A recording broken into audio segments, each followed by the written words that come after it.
Oh, like me, told you that. Over here, I'll be there too. Yeah, one day it's like the one that comes to me. Yeah. Like what? 8 months long. There's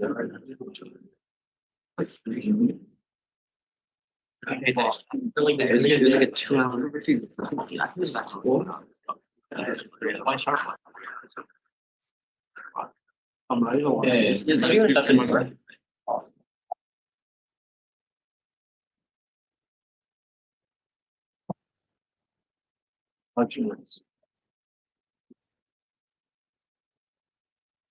Well, welcome everyone to Yale X IBM X Kuberate X DoraHacks Fall Fest.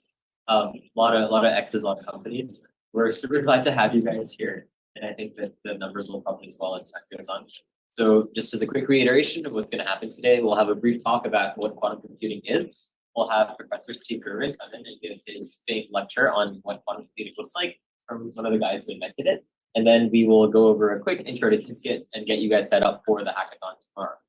So I'm very happy to announce one of our family PhD students here at YuQI, Harshavardhan, who will talk about what quantum computing is and why it's super cool. Take it away. Oh, I unfortunately did not prepare for this too much, so give the slightly rusty edges and stuff. But then this is a bug, not a feature, so we'll like make it more informal and you guys can like ask questions and stuff. But before we begin, like I guess kind of wanted to know like what your backgrounds are and stuff. So anyone taking linear algebra or like is in linear algebra right now? It's like half. What are the like? What years are you guys like? First years, years, seniors. Cool. All right. I'll try and make it accessible. Yeah.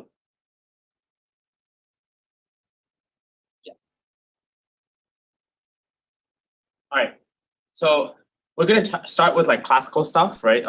Like computers that we're all familiar with, and like information that we're all familiar with. So like, so the two things that we kind of need to do any sort of computation is like system and state. So system is anything that can like hold information, right? So does anyone have like examples of like systems and stuff that have like the most simplest thing like you can yeah, file cabinet. Yeah, that's a great thing.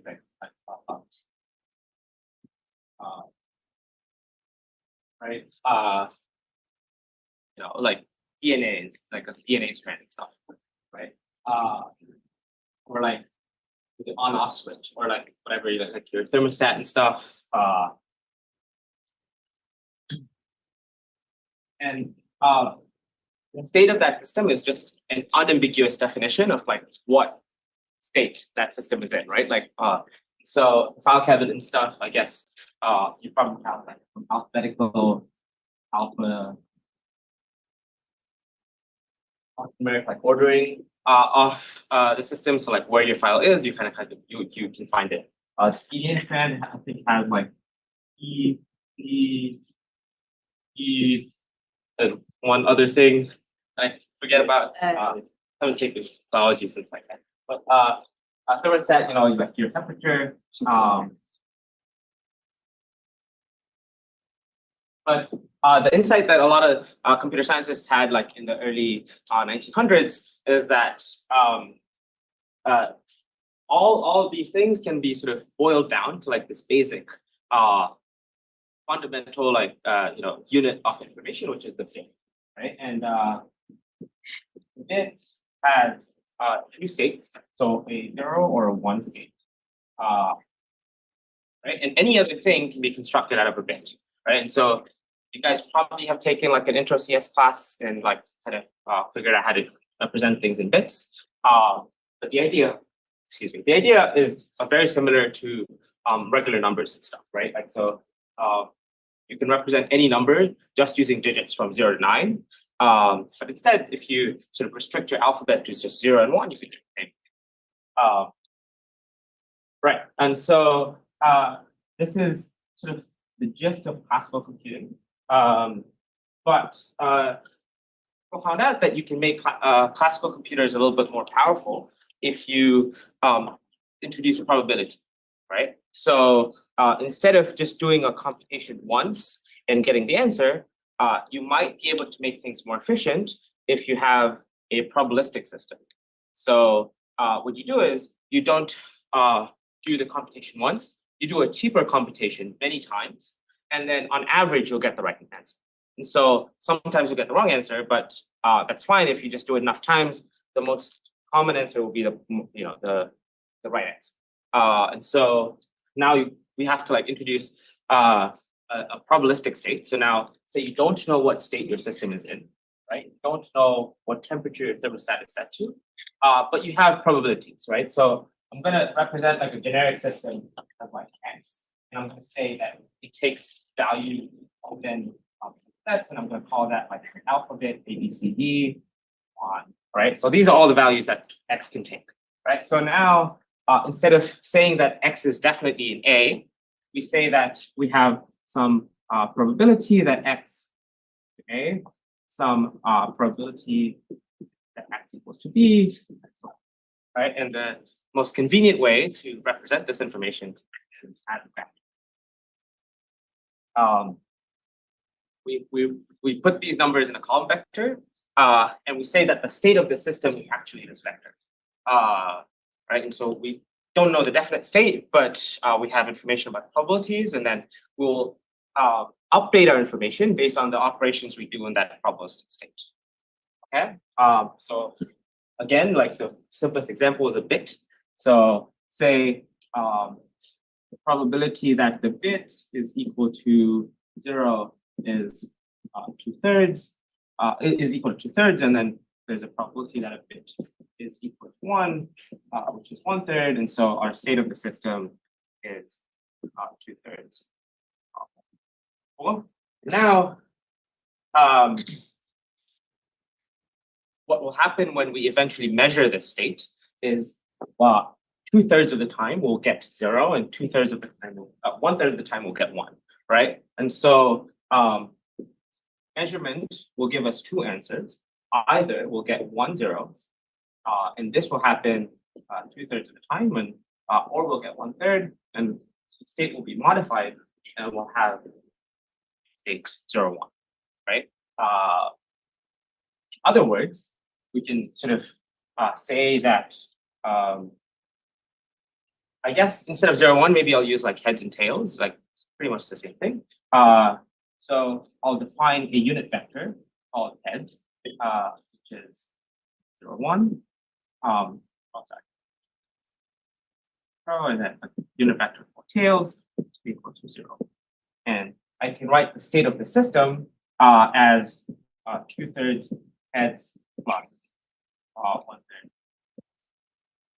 Right, and so these coefficients up front kind of represent what will happen when we modify when we measure our system. Okay, cool. So this is probabilistic computing, and so you've maybe seen linear algebra and matrices and vectors before. So any ideas, any guesses for like how do you modify this state? Like how do you apply functions on this state, which is a vector?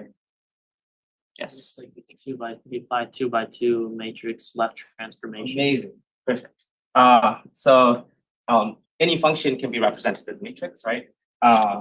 So any linear function can be represented as a matrix. And so you have a function that tells you that 0 goes to say 0, and say 1 maybe also goes to 0, and you can represent this as a matrix that says 0 goes to 0, so it's 1, 0. 1 also goes to 0, so it's 1. All right, does that kind of make sense? Okay, cool. And then if instead I had the identity operation, so I'm not doing anything on my input, how would this matrix change? Yes. See the identity matrix. Great. Okay. And then if instead I had like a bit flip operation, so like a not H, how would that change?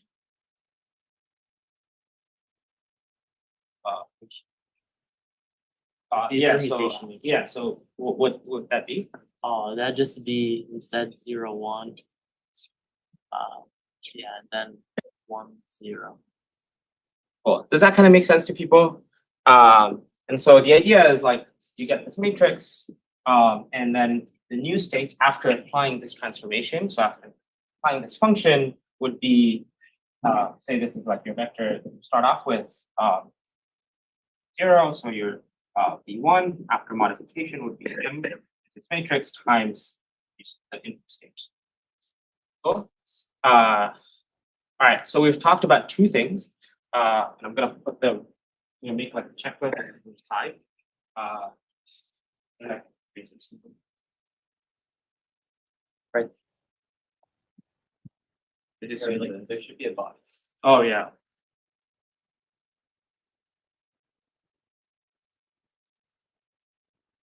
Right.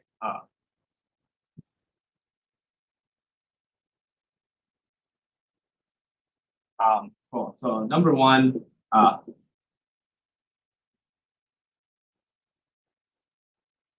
so measurements. Say measurements collapse the state. And so the idea is just that you have two numbers. Going to say 0 and 1, which represent the probability of being in 0 or 1. And you measure, you either get 0 or you get just odds.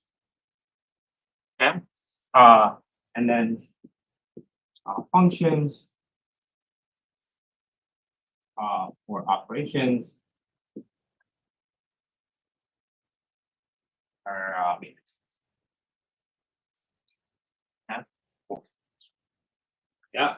I guess the other thing I forgot maybe to mention is that these have to follow like the usual rules of probability. So they have to add up to 1. They have to be non-negative, positive numbers. Right? Cool. So we've talked about one kind of function, which is a deterministic function, right? So when you put in 0, it always gives you back, right? And when you put in 1, it always gives you back 0, right? And the consequence of this is that the columns should add up to 1, right? Something should go up somewhere. So you guys don't understand me, maybe want me to elaborate a little bit more, like ask.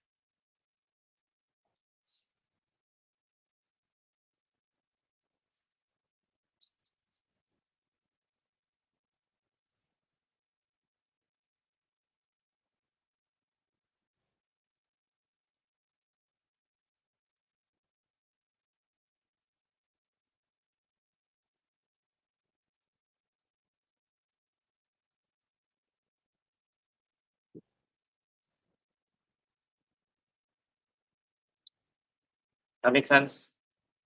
Cool. Okay. Also have a probabilistic operator.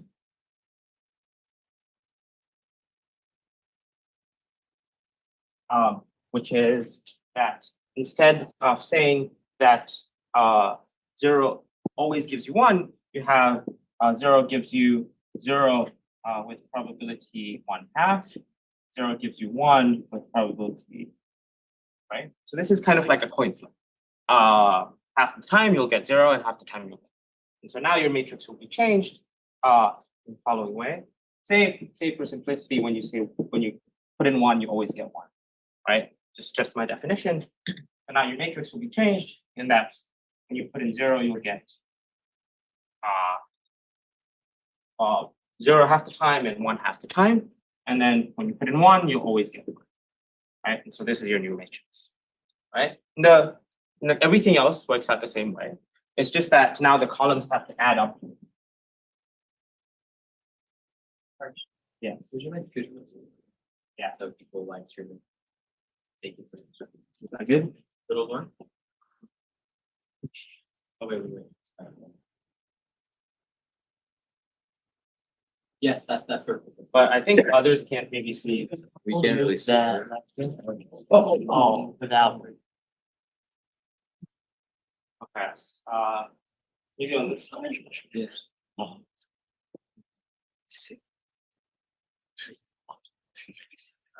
Like maybe if you like tilted it and then moved. Wait, then why would he move it that way? There's not a camera on his.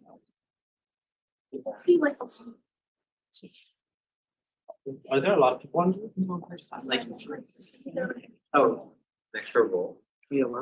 Wait, I think this got the whole. This should be Can you just put your laptop like on the table? on the table. Wait, no, because the camera. Actually, no, there isn't a camera. Yeah. Does that help you guys?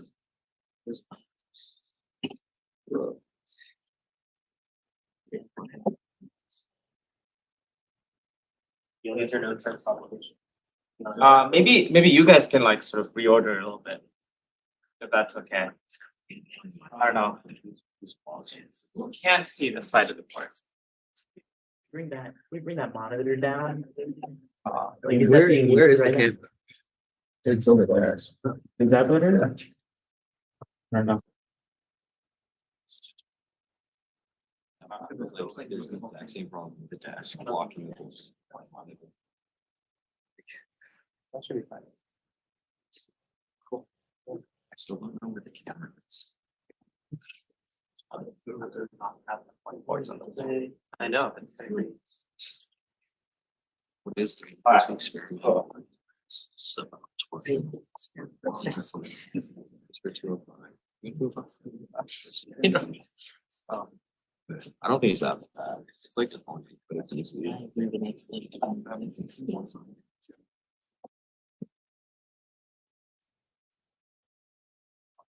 Just the funds. I'm fortunate to go to the lab, which is like, you don't have to get to work outside of that. It's like 5 hours a week.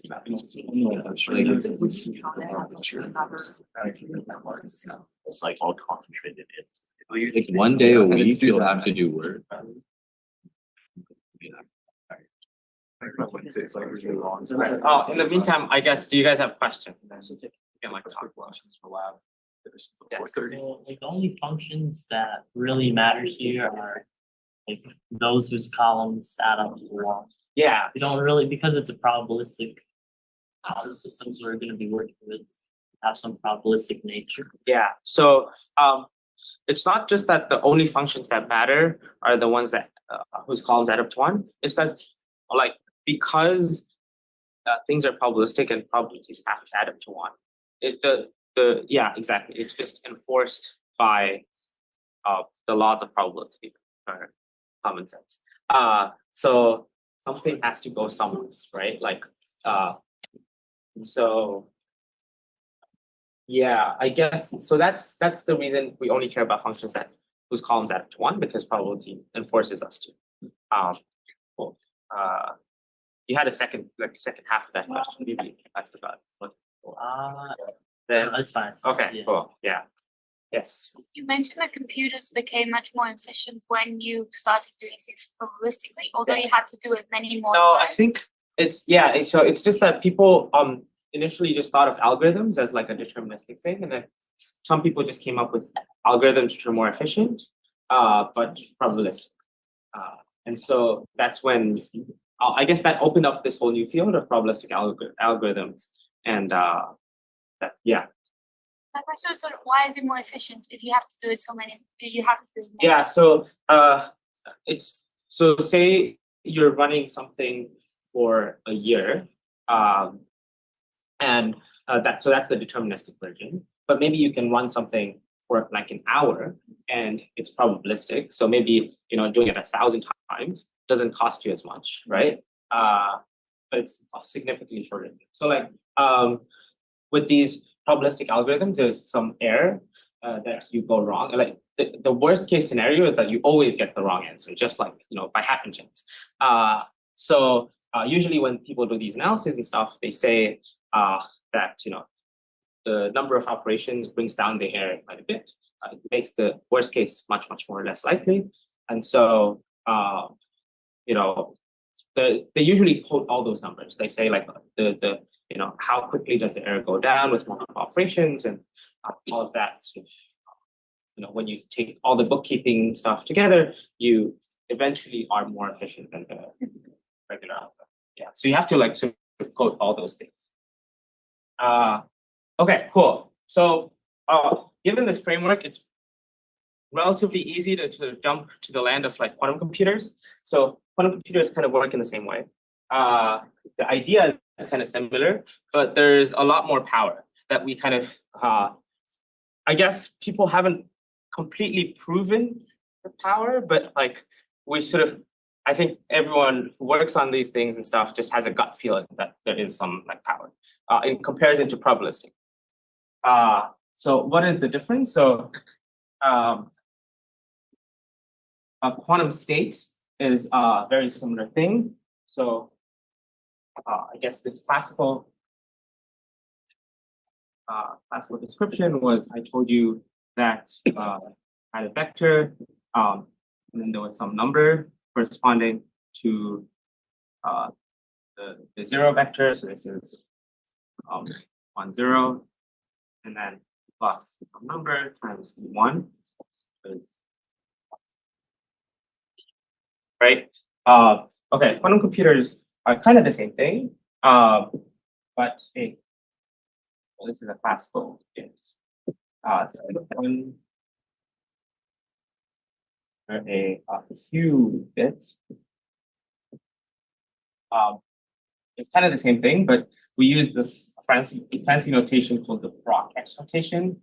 So I'm gonna try and use the same symbols, but instead of a vector, we use this thing called a ket, which is equal to number times 0 plus number is 1. Okay. Cool. So what are these things? So firstly, you remember these numbers were real, they were non-negative, and then and then you had to add, they added up to 1. Right? And so in contrast, these numbers are complex, and they, have to have norm which is less than or equal to. So are people familiar with like complex numbers? 0.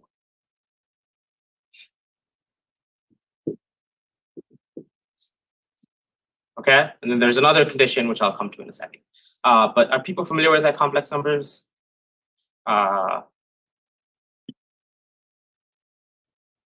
Yes, no, maybe. Okay, cool. Yeah. Cool. So I guess as a review, complex numbers are numbers which have a real part and an imaginary part. The imaginary part comes from the fact that you can have square roots of -1, and so on. Okay. And then, so what do these numbers represent? So here, the numbers represented probabilities of, getting a 0 result or a 1 result. Instead, here, these numbers, the square of these numbers. So probability equals to the square of this number. It's the square of the absolute value of the number. So so if you ignore the phase and then you square it. Cool. So which means now the condition that the probabilities have to add up to 1 actually is that the squares have to add up to 1. So C0 squared plus C1 squared has to equal to 1, which is the probability conservation. Okay.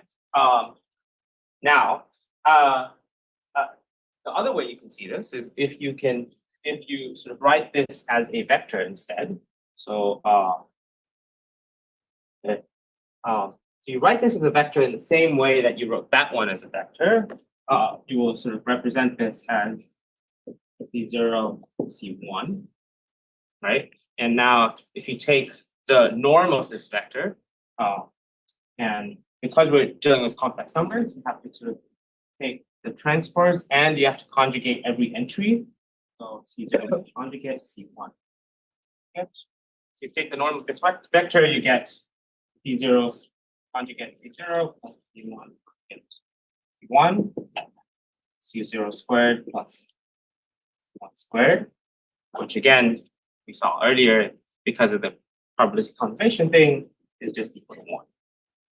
Right? And so instead, we say that these vectors have norm 1.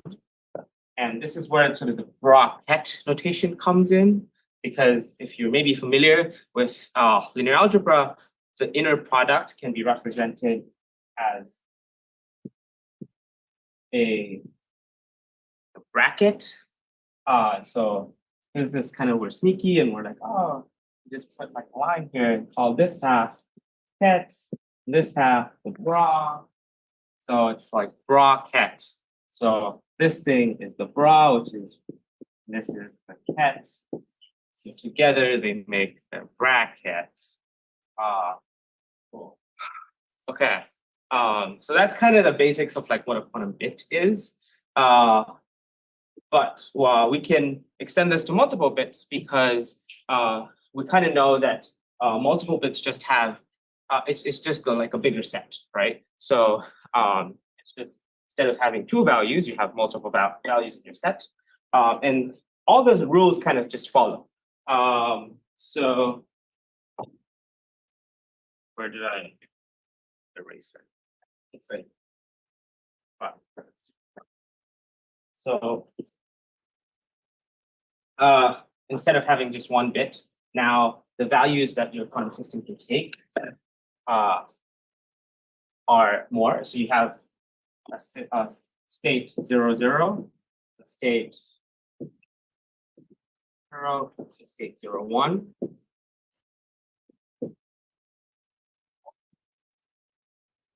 State 1. Okay, cool. Right, and so if you have more bits, you just have more of these sort of states, more things that you put in your accounts, right? 2 bits can take up all these states. All right, so where does the power come from? So I'll give you like a wrong answer and I'll tell you why, right? And so initially, people thought that the power came from the fact that you don't just have a probabilistic computer, you have one computer which is in a superposition state. So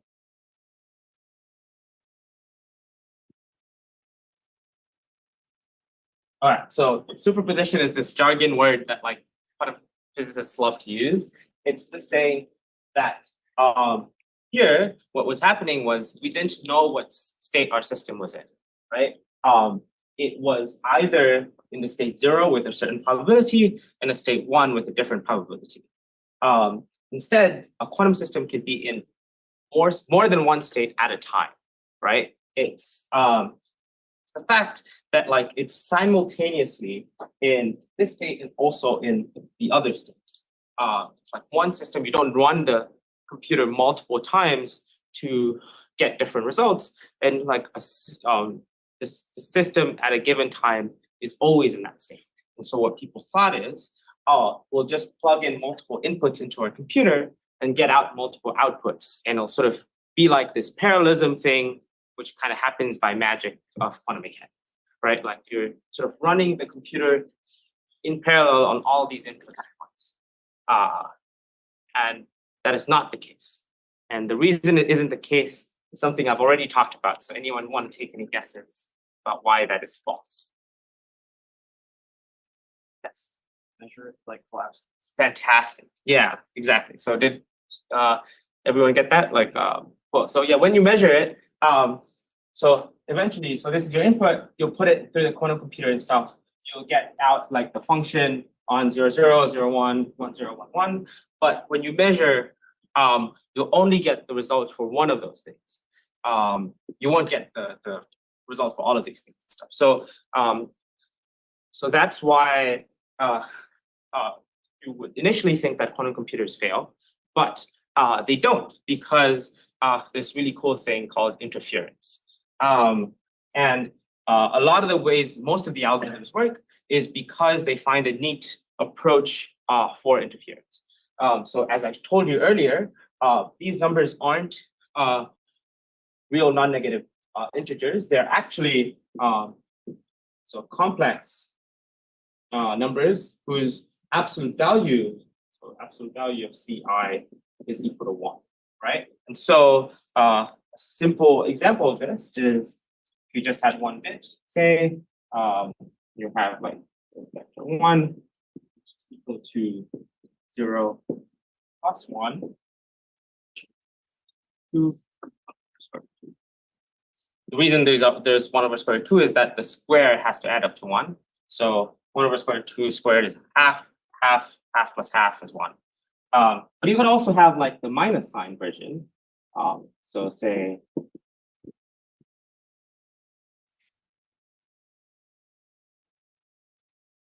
so there's this minus sign here, which wasn't present with classical computers. Like you could never get that with probabilities. But you have this here, which is a very useful resource, and now you can create interference. So say your computer computed a function such that this is not useful at all, but like it's just a toy example. Say 0 went to this vector, and 1 gave you that vector. Right? You can represent this as a matrix, being like sort of 0 gives you 1 over square root 2, 1 over square root 2, 1 gives you 1 over square root 2 minus 1 over square root 2. Yeah. Cool. And so instead, if you wanted to, if you put in both at the same time, so if you put in your input state was equal to B0 plus B1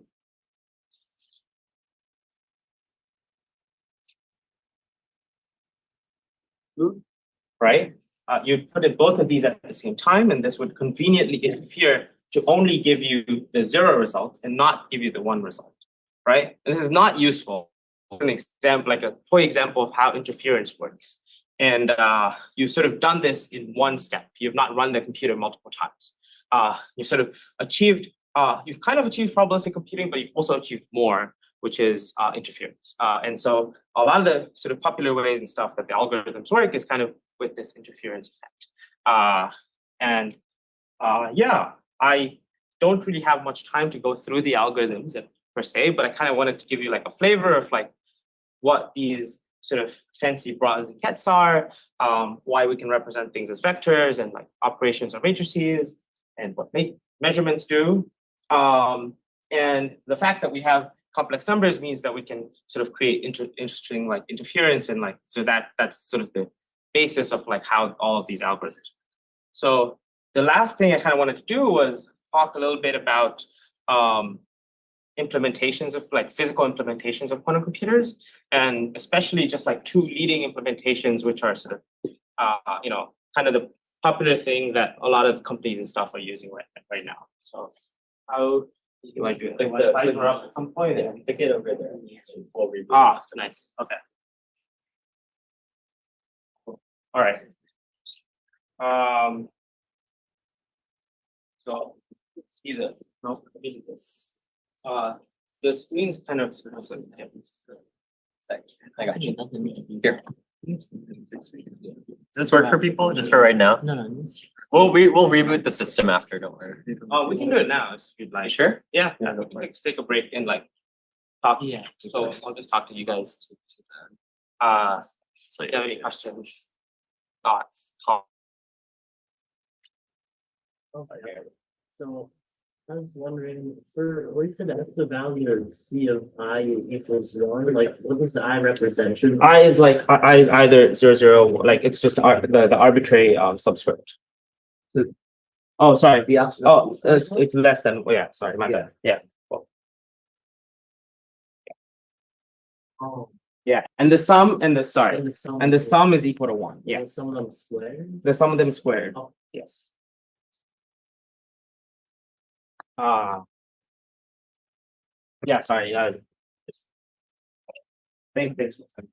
What's your Yes, great question. So the big issue with quantum computers is that they have a lot of errors. And the like really popular examples and stuff, like people have found that there's like a lab in NYU had these dips in their quantum computer, and like there's like an air strike whenever the subway passes by. There was like an earthquake here, like in like the spring, I think, and like we could like see the earthquake in our experiments. We could see like a drop in fidelity and stuff because of the earthquake, and we were like miles away from New York. So yeah, they're very sensitive to me. And so the like one way to do this is like you sort of improve the materials and stuff, and like sort of get the errors down like sort of as much as you can, because you have to like clean the materials a lot. But you can only go so far. And like we've sort of made a lot of progress in the past 20 years or so, but we have sort of stagnated in maybe like the last 5 or so years with like material development. So like physics and like cleaning and like these engineering processes and stuff can only get us so far. What instead we should do is sort of correct for errors in the algorithm. And so the easy way to do this is that instead of having one system, you sort of encode your information redundant for you know, instead of having one computer that you rely on 3 computers, and then they give you a result to majority vote on each one. So that's the naive way to do it. Turns out that is not enough for quantum computers. Actually, even if you had like very low error rates, stuff 3 is never going to be enough. You have to actually put it like multiple times, like 100 by 100 grid is kind of what suggests for very practical applications of quantum computers. It's cannot, yeah. So that is obviously very hardware inefficient because you need. Well, like making a single qubit is pretty hard, and then now you're asking the experimentalists to make like 1,000, which is insane. So my project is kind of based on like hardware efficient ways to do error correction. And the ideas are like instead of using a single system as a qubit, you use a single system as a multi-level system. So you've kind of encoded some redundancy in a physical system, and then you replicate that physical system over and over. That's kind of the big idea. And we have some results and like hopefully like better results. That kind of makes sense? Like vaguely, even if you got like 40% of that. So yeah. How does the multi-level study measures help with error correction? Does it work the same way as frequency correction?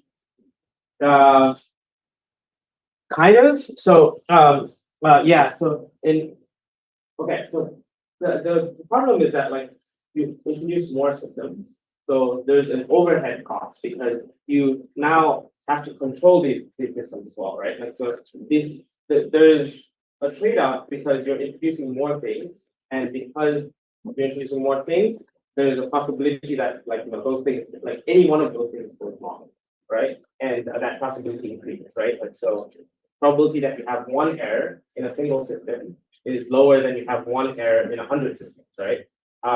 So those systems have to kind of be a little bit better. So there's the trade-off that you're fighting against. That is the benefit of the error correction better than the the cost of adding more things, right? So if you can do some level of redundancy in a single system, like do the job of 3 things in one system, then that is obviously better because you're reducing the cost quite a bit.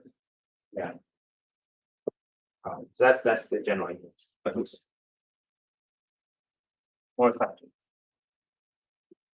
All right, I will ask you guys. What do you guys have planned for this weekend?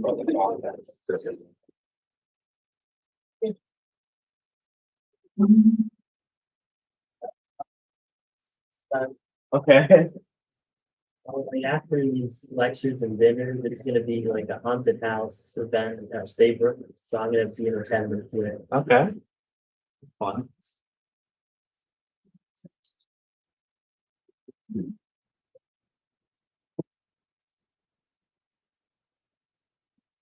Why did that? I don't know. What are your plans for the week?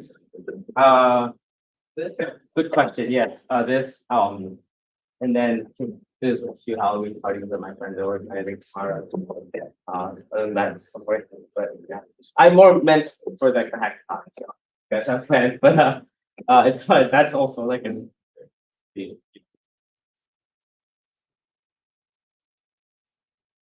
When is Professor Gerber's on? Good question. Yeah, Not really my specific, this will be the policy staying on Sunday. So they'll.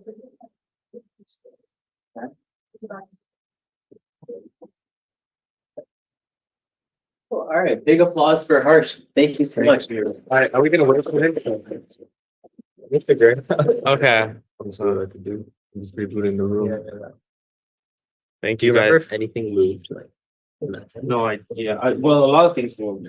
I don't know if they. It's true. Oh, We well. try to move this thing and then the Yeah, wires do move. you mind moving this off the cable?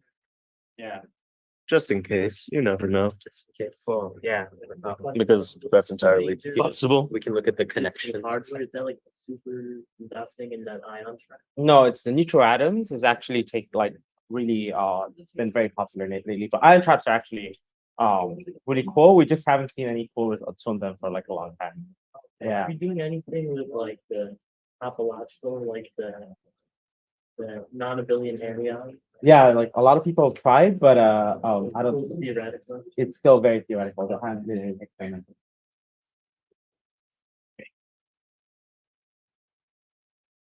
We're fixing the displays and then we should be good for your presentation. We'll start in shortly. We're fixing the displays and then we should be good. If Okay. you want to email your slides to me, I'll just share it on and then they'll have it live streamed. Okay, I used some funny fonts.